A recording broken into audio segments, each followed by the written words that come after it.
Dadaji?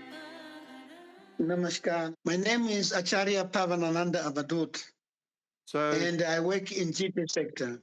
very good. So tell us how you first became involved with the Nanda Marga and initiation. Okay. Actually, I was at the YMCA, a club in my country, and then one monk came to give a lecture at our place there. Which So I went country? to this lecture. I come from Zambia. Uh-huh.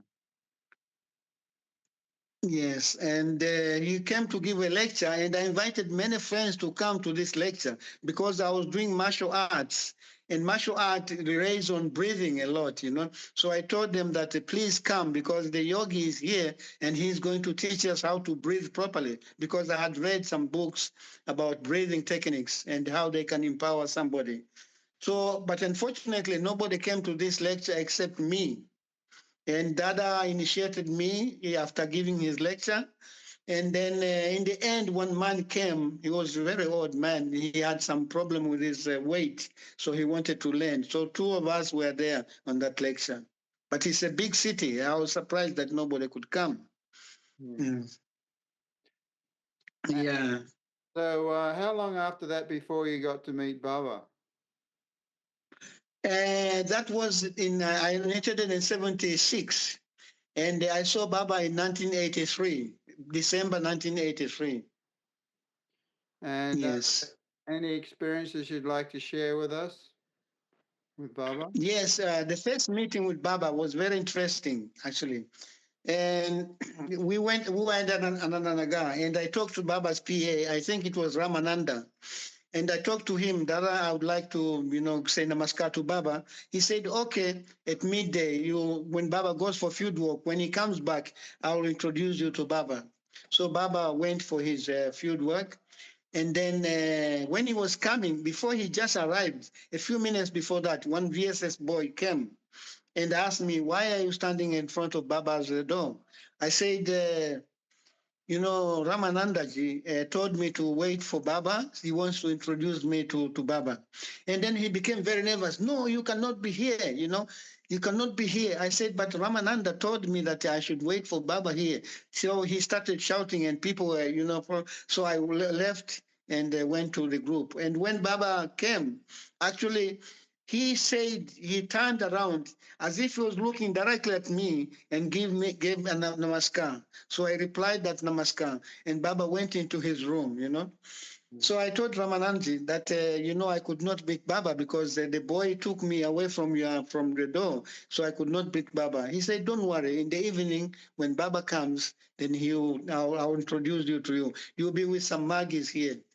So in the evening, Baba went for his walk. And then when he was coming back, very from a distance, it was this was a corridor.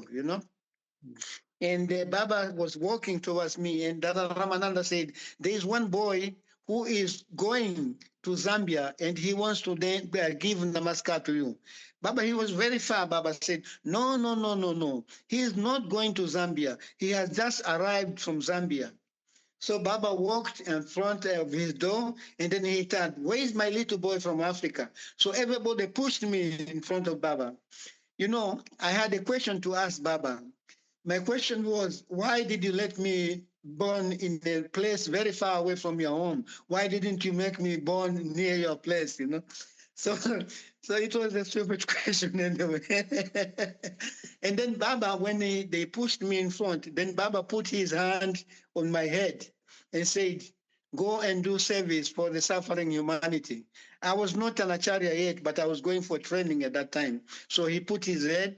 And when he did that, actually, I lost everything in myself. I could not, feel my body. I did not even say namaskar to Baba because, there was so much energy around me. It was like a bright light because it just turned on in me, and Baba was there. So he touched my head and then went into his room, and that was the first time I met Baba. Yeah, then after that, then I went for my training, and then in 84, I finished my training and I was sent to Brazil to work in Brazil. So I worked in South America for about 15 years. 15 years, then I was transferred to Manila sector, then I was transferred to Africa. And then back again, they transferred to me to Brazil. So in that time, did you have any other meetings with Baba? See, yes, I had many amazing meetings with Baba.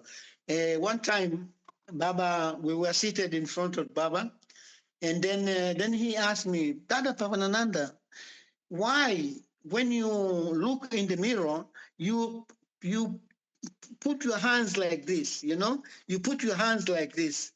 Why do you do that? And actually, it's a silly question, you know? Very simple, but only black people can know this thing that how you do this. And we're not many black acharyas in the sector. So Baba never saw anybody like that. But he asked me, why do you do that in the mirror? What happens is that with this kinky hair, you know, when you comb, some hair will be higher than the others, and then you have to return your hair like this with your beating your heads. And Baba knew that little thing that I was doing in myself. And then he answered me because I could not answer. I was completely shocked. How did Baba know this? Then he answered, you should say, I'm a caretaker and taking care of Paramapurusha's body. Then Baba started laughing, you know. And so that was one experience with Baba.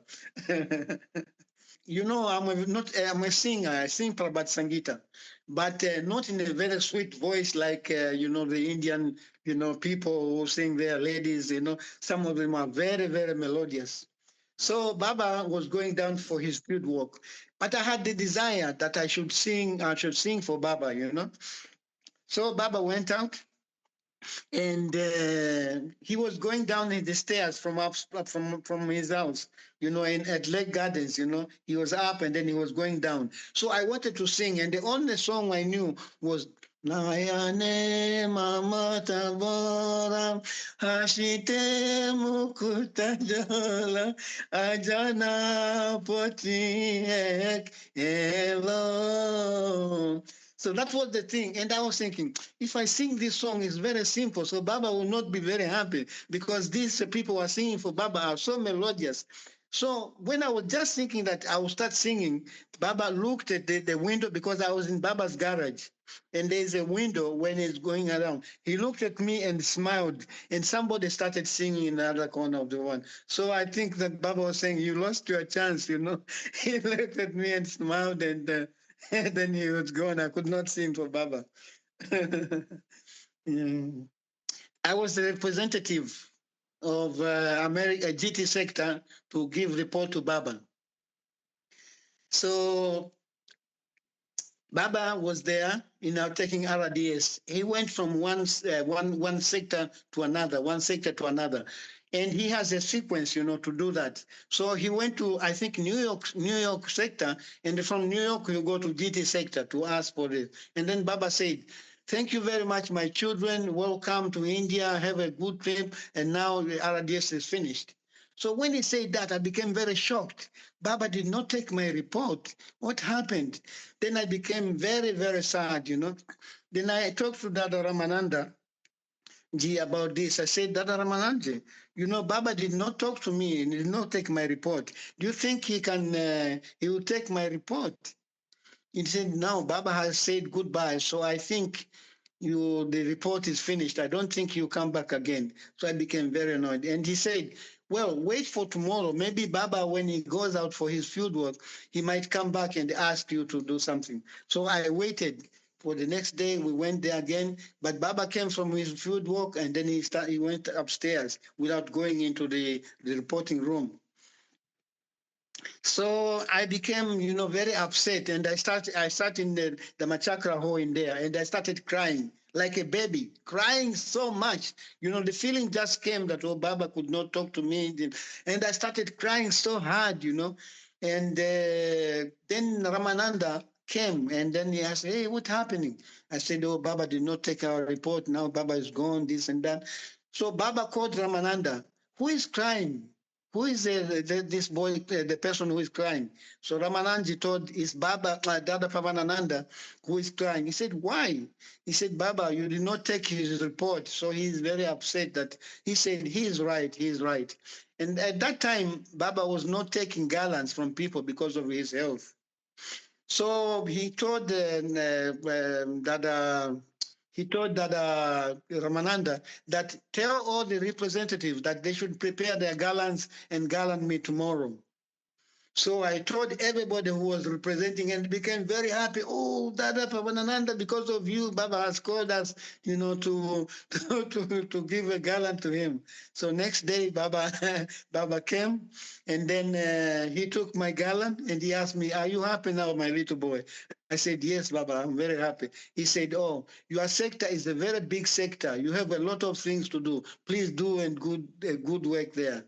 Then Baba said, "Namaskar," and then he went away. It was in September 1990, and I was RS in Bogota region. Bogota region is one part, western part of Brazil, and all the acharyas came to RDS for in Sao Paulo. Sao Paulo is one big city where our sectorial office is.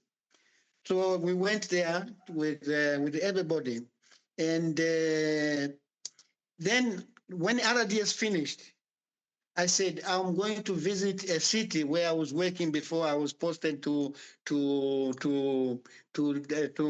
Colombia region. So I went to visit. And in the night, I had a dream.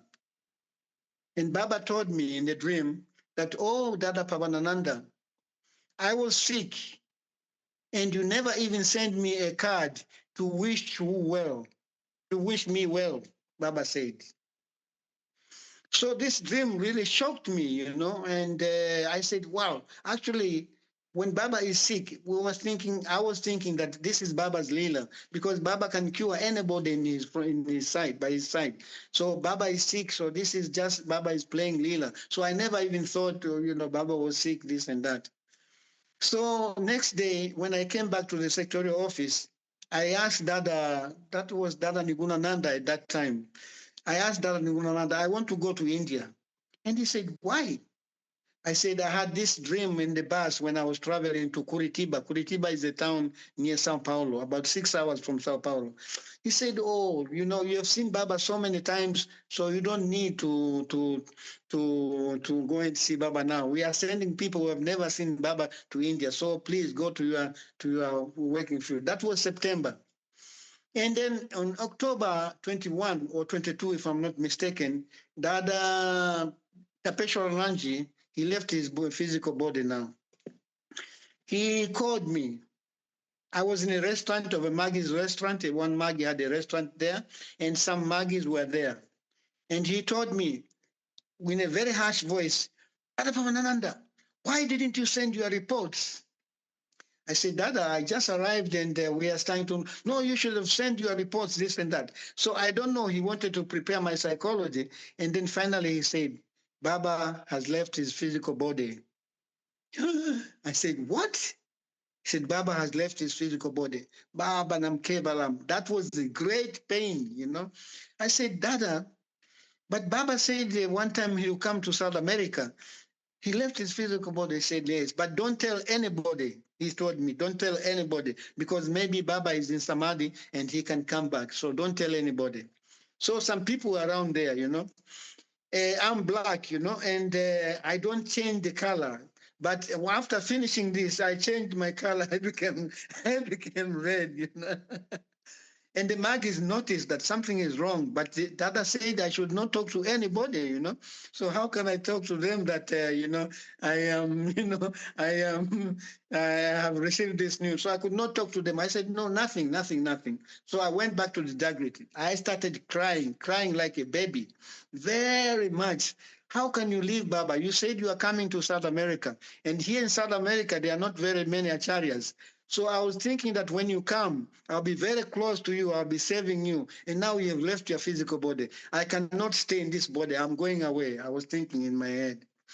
I could not eat, The Magis were trying to feed me, but I could not eat for about 4, 5, 6 days. And on the 6th day, on 26th of October, they were cremating Baba's body. So I was thinking all the time that Baba, I have to leave my physical body. I cannot stay in this physical body. So we had Akanda Kirtan for 3 hours. And I started singing, but the ideation in my mind, Baba, I cannot live without you. I have to leave my physical body. So Akanda Kitten finished, and the Magis took me to one room where I was staying, and they said, Dada, please, you have to take food. Baba has left his physical body, but Baba was not that physical body. So they made one hamburger and tried to feed me. So I was eating like this, and we started talking. But something strange happened. When I was talking to the Magis, then immediately my sense of feeling disappeared from my body. So I was seeing myself downstairs, lying down, and I was watching something down there, but that was my body. And the Magis were talking, and I was not replying. So they said, Dada, what's happening? They shook me up. I could not respond.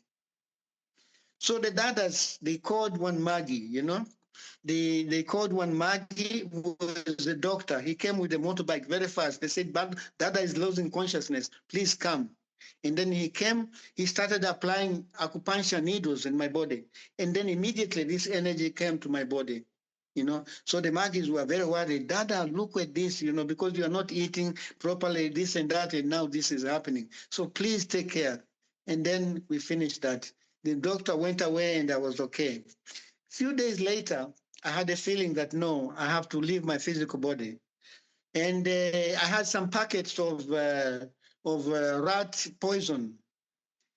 I took this in a plate. I put them in a plate, and I put them on the table in the Jagrit. It was around, midnight, something like that. Not midnight, maybe about 2, 3 o'clock. I put them on the table, and then there was a tablecloth on top of this table. So I put it there, and I took my Guru mantra. And then before I could open my eyes, somebody came running from the room. There was a Magi staying in that room. He started running towards the table.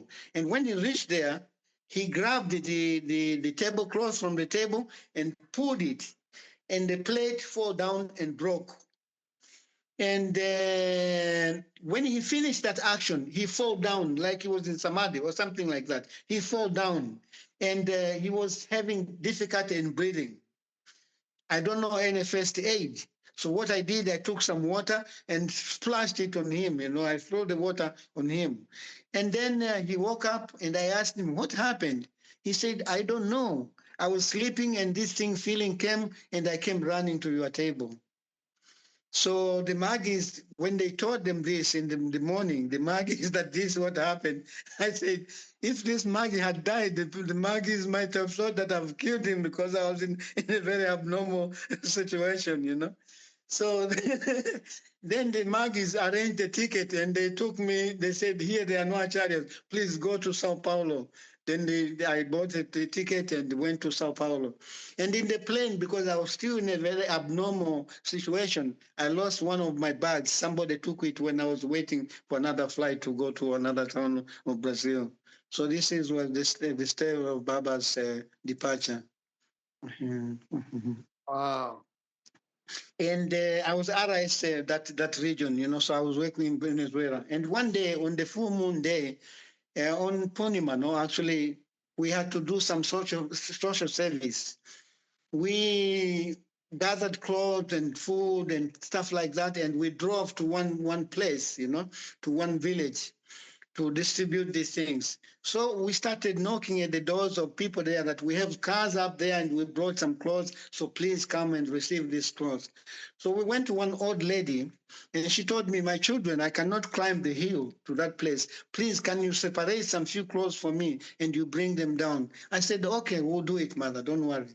So I went up there, I gathered some few clothes, I put them aside, and then we were going to give. I was going to give to that lady. And when I was waiting, we finished our distribution. I told one brother, let's go and give the lady those clothes. The brother said, no, Dada, we are so tired. We've distributed so many clothes and we cannot go there. I said, no. The sister said, Dada, we can go. I said, no, you stay here. I took this boy. We started going down. And when we were going down, we found some boys. They were aged around 16, 17, 18. And one of the boy said in a very vicious voice, but I could not recognize that he is a dangerous boy. He said, "Oh, you people are bringing old clothes here. We don't need your clothes." He showed his shop. He said, "I bought this in America for $300, something like that." So the boy who was with me, he became afraid and he went back to the other Maggies. But I went and gave the clothes to the lady. And when I was coming back, the boy was having a gun and he started shooting at me. We started shooting, and then, I was talking to Baba. I had no fear at all. I was thinking, Baba, if I die today, I'll be very famous, because they'll say Dada Pavanananda died on Ananda Purnima. So please, Dada, I haven't done anything wrong. You, you take my physical body. So he was shooting, and some bullets were hitting the electric pole in the other side. So some people who were coming from receiving the clothes were there, and they jumped on him, said, "Hey, why are you doing this? These are good people. They came to bring us things," and they took the gun from him. So then when I went up there, I told the Magis what happened. They started crying, "Oh, Dada, these people, they're so bad." And later we found that that place was a cocaine place. People who were doing were living there were people who were doing with cocaine. They had a lot of money. Yes. Yeah. I saved your life again. Yeah, Baba saved my life again. Yeah. I was a lefty at that time. That was around 1981. I was a lefty, and then I was staying in the Jagriti, in the capital city of Zambia, which is called Lusaka. And one of these days, I told the Magis that I'm going to visit my old city to, see parents and, see some friends there. So they said, "Okay, you go there." So I went there to that city. Actually, that city was near where I was born. It wasn't my birthplace. It was just near that place I was. What's the And name? What is the name is called the place I was born is called Kitwe. Kitwe. And then another place where I went was Chilila Bombwe. The name was Chilila Bombwe. So I went to this house of these people. They received me and everything. Actually, they were Muslims. In Zambia, they are not Muslim. It's a Christian country. But some people from Senegal came there to work with the stones, the precious stones. So there were many of them, and some of them were my friends. We were sleeping in the morning, and when we woke up, I started my sadhana. It was around 6 o'clock in the morning. And the house was a small house, but it was divided with another house. There was a wall between, and then another house was the underline, and the people would go through the other door, and the other people would go in this door to this room. We heard a shout from a woman.